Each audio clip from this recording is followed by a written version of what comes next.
Hello दोस्तों, स्वागत है आप सभी का एक और नई वीडियो में। आज मैं आप सभी के लिए लेके आ गया हूँ एक बेहद ही अजीब और डरावनी घटना। एक ऐसी घटना जिसे सुन के आपके शरीर के रोंगटे खड़े हो जाएंगे। तो चलिए दोस्तों, शुरू करते हैं वीडियो का। हमारे शहर में रेलवे रोड पर वो जो मकान है उसे मेरी दादी जी की बहन ने साल 1950 के पहले ही खरीद लिया था। उनके पति की मौत के बाद वहाँ पे हमारी फैमिली यानी कि मेरे दादा दादी, मेरे मम्मी पापा और मेरी दादी के बहन के परिवार के बच्चे रहने लगे थे वहाँ पे। अब क्योंकि वो जो घर था वो घर कम एक हवेली ज़्यादा था, क्योंकि वो बहुत ज़्यादा बड़ा था, इसीलिए वहाँ पे हम सभी लोग बड़े ही आराम से रह सकते थे। वो घर 2 मंजिला था।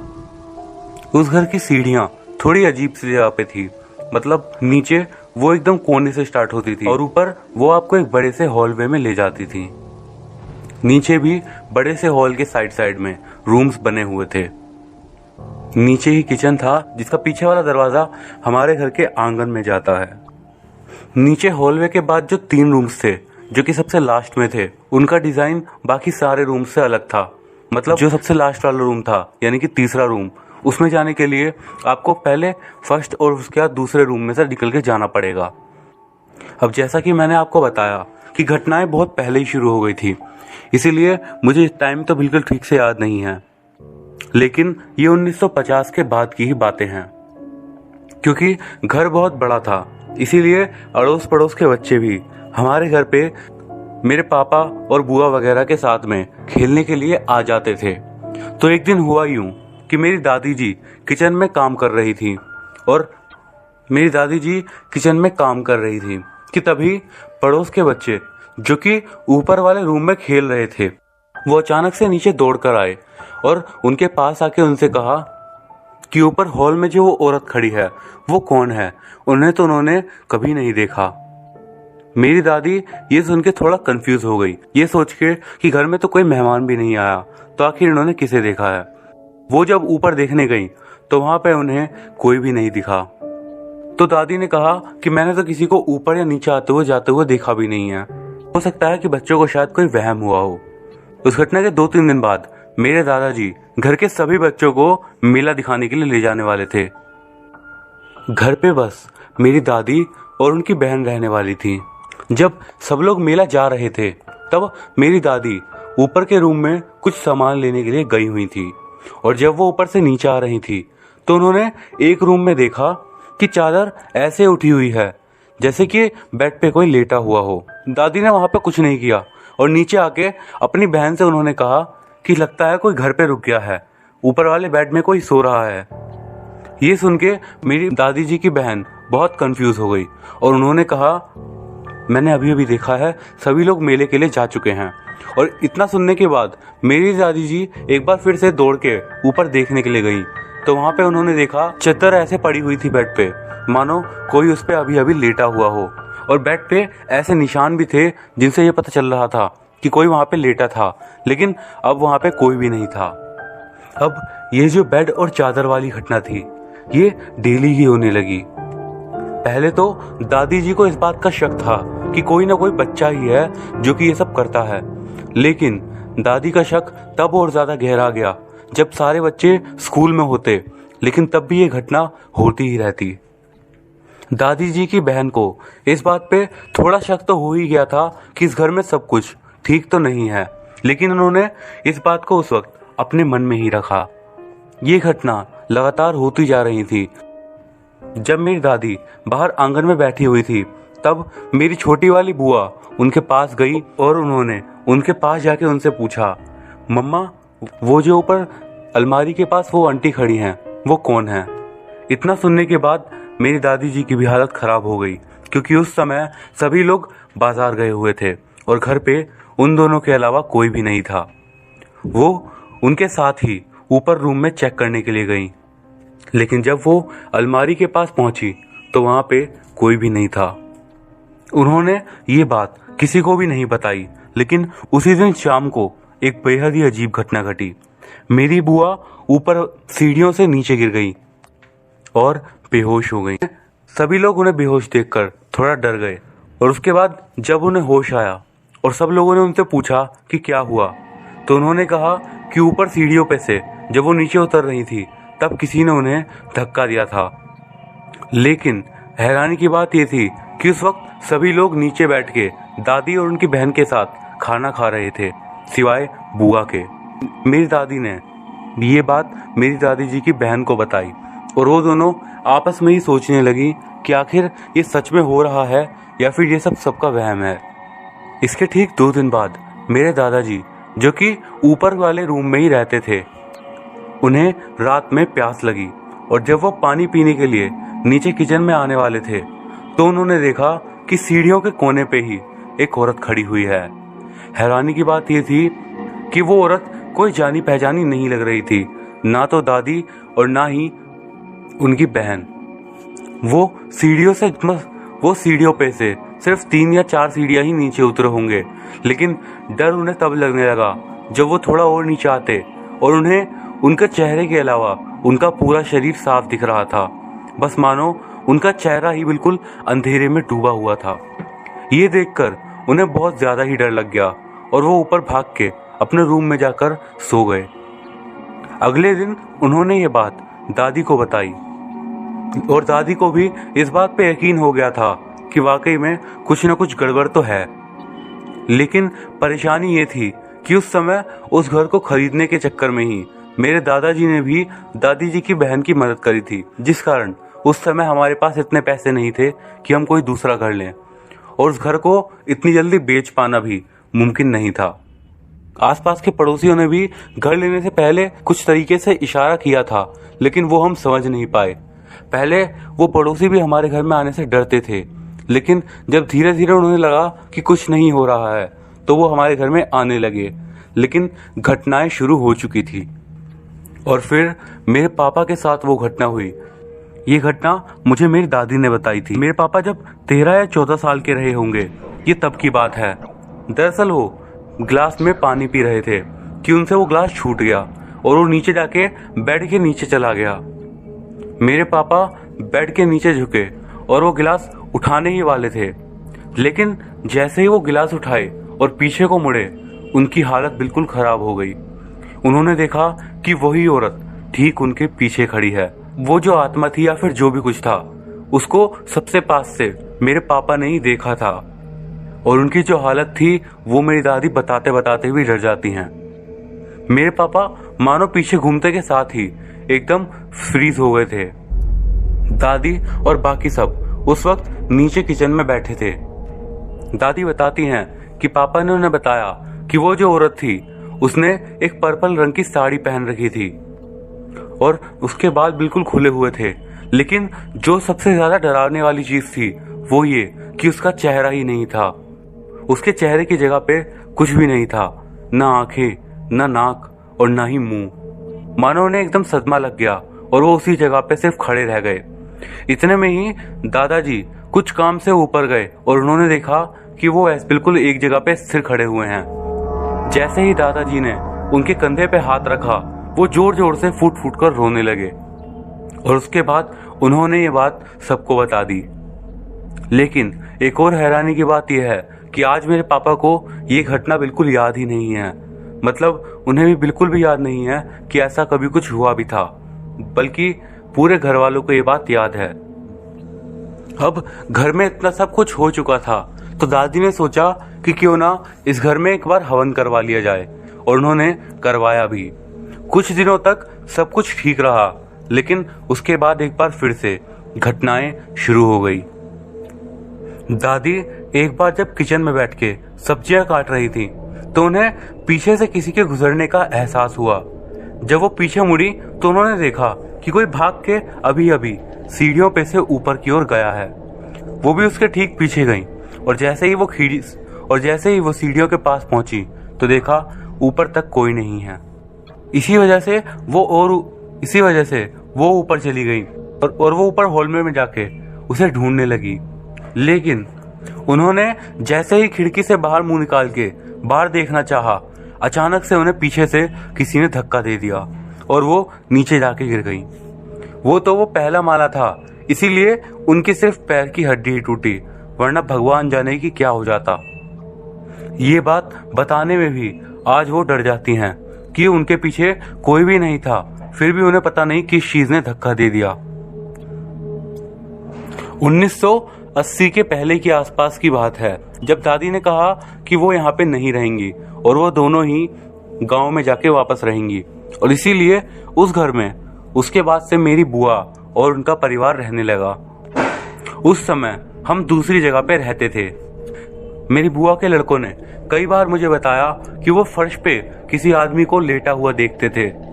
वो आदमी सिर्फ फर्श पे लेटा रहता और जैसे ही कोई उसके ऊपर से चढ़ के जाता, उसका पांव उसमें से आर पार निकल जाता था।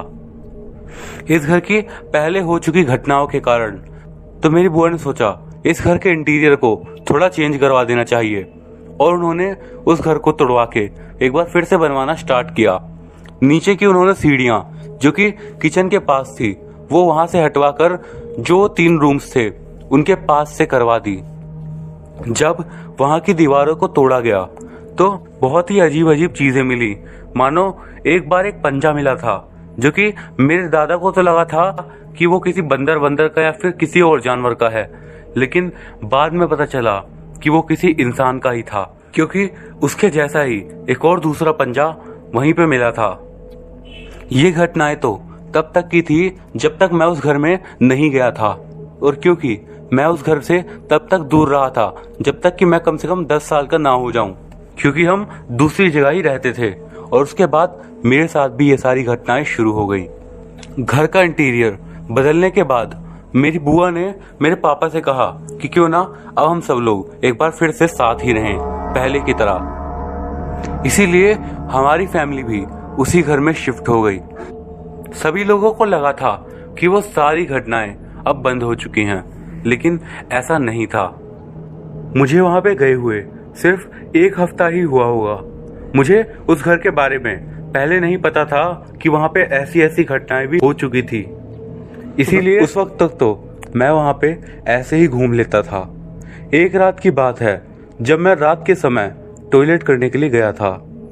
टॉयलेट में जैसे ही मैं गया तब तो मुझे कुछ नहीं महसूस हुआ, लेकिन जब मैं वापस अपने कमरे में जाने लगा तब मुझे पता नहीं क्यों ऐसा लगने लगा कि कोई मुझे पीछे से घूर रहा है। मैं बार बार पीछे मुड़ के देखता, लेकिन मुझे कोई भी नहीं दिखता। पता नहीं क्यों एक अनजाना सा डर मेरे अंदर बैठ गया था और मुझे बहुत ही ज्यादा डर लगने लगा। मैं उसी जगह पे बैठ गया और वहां से मैं रात भर कहीं नहीं गया। सुबह सुबह मेरे पापा वहां से गुजरे तो वो मुझे देखकर वहां पे हैरान रह गए। जब मैंने अपने पापा को रोते रोते बताया कि मैं पिछली रात से यहाँ पे ही बैठा हुआ हूँ, तो वो थोड़ा परेशान हो गए और उन्होंने ये बात बुआ को बताई। तब उन्हें सिर्फ शक हुआ था कि ये घटनाएं बंद नहीं हुई हैं। इसके अगले ही दिन मेरी जो बुआ का लड़का था वो अपने रूम में सो रहा था और मैं आराम से बैठ के किताब पढ़ रहा था। वो अचानक से दौड़ता हुआ आया और मेरे पास आके एकदम हांफते हुए कहा, भाई वहां पे उस कमरे में।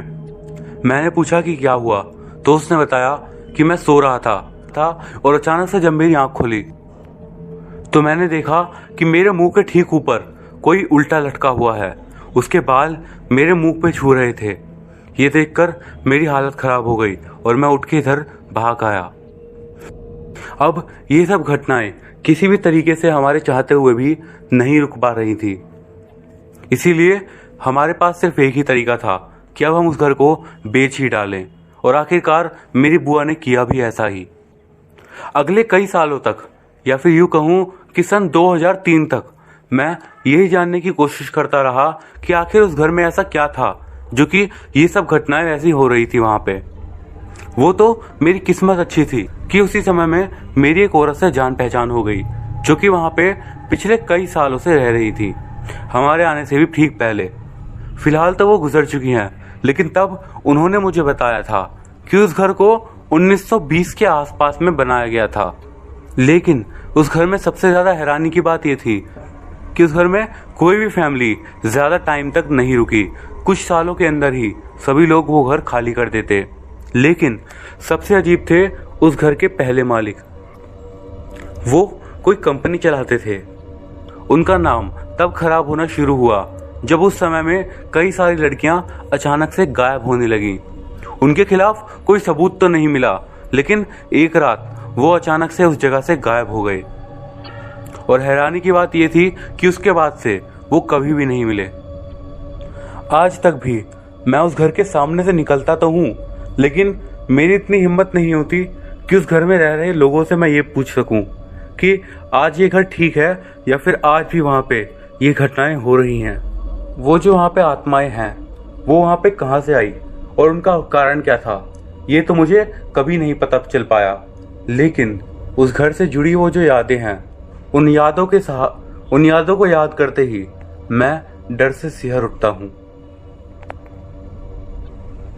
घर के हर एक मेंबर के साथ अलग अलग घटनाएं होती रहीं। पहले तो इन घटनाओं को कोई नहीं बताता था, लेकिन जब धीरे धीरे पता चलने लगा कि ये सबके साथ होता है, तब जाके हमें एक एक घटनाएं पता चलने लगी। और सच मानिए, जैसे जैसे ये घटनाएं हमें पता चलती रहीं, तब तब हमारी हालत और भी ज्यादा खराब होती रही। आज भी जब भी हमारा पूरा परिवार इकट्ठा होता है तो उस घर के बारे में बात छिड़ ही जाती है और सभी के मुंह से एक ना एक घटना ऐसी निकल ही जाती है। पता नहीं ऐसा क्या था उस घर में, ये तो राज ही रह गया। तो दोस्तों, ये तो थी आज की हमारी पहली कहानी। अब बढ़ते हैं आज की हमारी अगली घटना की ओर, जो कि हमें भेजी है मुस्कान शर्मा ने, जो कि कोलकाता से हैं। आइए अब आगे की कहानी को उन्हीं के पॉइंट ऑफ व्यू से जानते हैं। जैसा कि आपको पता चल ही गया होगा, मेरा नाम मुस्कान है और मैं कोलकाता की रहने वाली हूँ। ये जो घटना मैं आपको बता रही हूँ, ये मेरे साथ नहीं बल्कि मेरे पापा के साथ घटी थी। आपको बता दूं कि मेरे पापा एक गवर्नमेंट टीचर हैं, जो कि पिछले 23 साल से टीचिंग कर रहे हैं। उनका पूरा टीचिंग करियर एकदम शानदार रहा है। जो भी बच्चे उनसे पढ़ते हैं हमेशा उनकी तारीफ करते हैं। लेकिन एक बार कुछ ऐसी घटनाएं हुई हैं जिन्हें सोचकर आज भी मेरे पापा ये सोचने पर मजबूर हो जाते हैं कि क्या ऐसा सच में हो भी सकता है। ये बात आज से कई साल पहले की है, शायद 2002 या 3 के आसपास की। दरअसल उस समय उनका स्कूल चेंज हुआ था और वो एक नए स्कूल में पढ़ाने के लिए गए थे। वो एक गांव का स्कूल था और मैं वहां का नाम आपको नहीं बता सकती। तो हुआ यूं कि एक दिन दोपहर में लंच से ठीक पहले जब वो अपना पीरियड खत्म करके नीचे दूसरी क्लास में जाने वाले थे, तो उन्होंने देखा कि जैसे ही वो सीढ़ियों के पास पहुंचे, सीढ़ियों पे से एक लड़की जो कि नीचे जा रही थी, वो बड़ी जोर से नीचे गिरी। अब मेरे पापा को ये देखकर बहुत ज्यादा हैरानी हुई कि वो जिस तरीके से गिरी थी, ऐसा लग रहा था कि मानो किसी ने उसे चलते हुए अचानक से जोरदार धक्का दे दिया हो। वो लड़की नीचे गिरी और उसके माथे से खून निकलने लगा और वो बेहोश भी हो गई। मेरे पापा ने फौरन से सारे टीचर्स को आवाज लगाई और सभी लोग उस समय दौड़ के उस जगह पे आके इकट्ठे हो गए। कुछ टीचर्स उसे देखकर थोड़ा दूर दूर को हटके खड़े हो गए और सिर्फ एक टीचर वहां पे उस लड़की की मदद के लिए आगे आए। बाकी पीछे खड़े हुए टीचर्स ने सिर्फ इतना कहा, आज पूर्णिमा की रात है, जो भी करना सोच समझ के करना। बाकी इस लड़की के बारे में पता ही है आपको शर्मा जी, ये उन्होंने उन दूसरे वाले टीचर से कहा। मेरे पापा ने इन सब बातों पे ज्यादा ध्यान नहीं दिया और उनसे कहा कि चलिए जल्दी से बच्ची को लेकर हॉस्पिटल में चलते हैं। वहां से सरकारी हॉस्पिटल ज्यादा दूर पे नहीं था, इसीलिए वो दोनों गोदी में लिए हुए ही उस लड़की को वहां पे लेके चले गए। उस लड़की का काफी खून निकल चुका था, लेकिन फिर भी पट्टी करवाने के बाद वो जब बेड पे आराम कर रही थी, तब एक बहुत ही अजीब घटना घटी। डॉक्टर उसे इंजेक्शन लगा रहे थे और मेरे पापा और उनके साथी टीचर वहीं पे खड़े थे कि अचानक से वो लड़की हॉस्पिटल के बेड पे से ही थोड़ी ऊपर हवा में उड़ने लगी। ये बात सुन के किसी को भी यकीन नहीं हुआ, लेकिन मेरे पापा ने जब मुझे बताया तो मुझे एक अजीब सा डर लगने लगा। वो बताते हैं कि वो लड़की उनकी आंखों के सामने ही बेड पे से तकरीबन 1 फीट तक ऊपर आसमान में उड़ गई, बिल्कुल वैसे जैसा कि हम फिल्मों में देखते हैं। ये देखकर डॉक्टर अचानक से बहुत ज्यादा डर गए और वो उस रूम से बाहर ही चले गए। वो जो दूसरे टीचर भी थे वो भी मेरे पापा का हाथ पकड़ के उन्हें बाहर की ओर लेके चले गए। वो बताते हैं कि उन्होंने खिड़की में से देखा वो लड़की अगले तकरीबन 30 से 40 सेकंड तक ऐसे ही हवा में उड़ती रही और उसके बाद अचानक से बेड पे गिर गई। ये जो घटना वहां पे हुई थी ये आग की तरह पूरे स्कूल में फैल गई। बाकी सब लेकिन कोई खास रिएक्ट नहीं कर रहे थे। एक टीचर जिनका नाम था हेमलता वो मेरे पापा के पास आई और उन्होंने बताया कि वो जो लड़की है उसका नाम शालिनी है और उसके ऊपर पिछले 2 साल से किसी ने काला जादू किया हुआ है।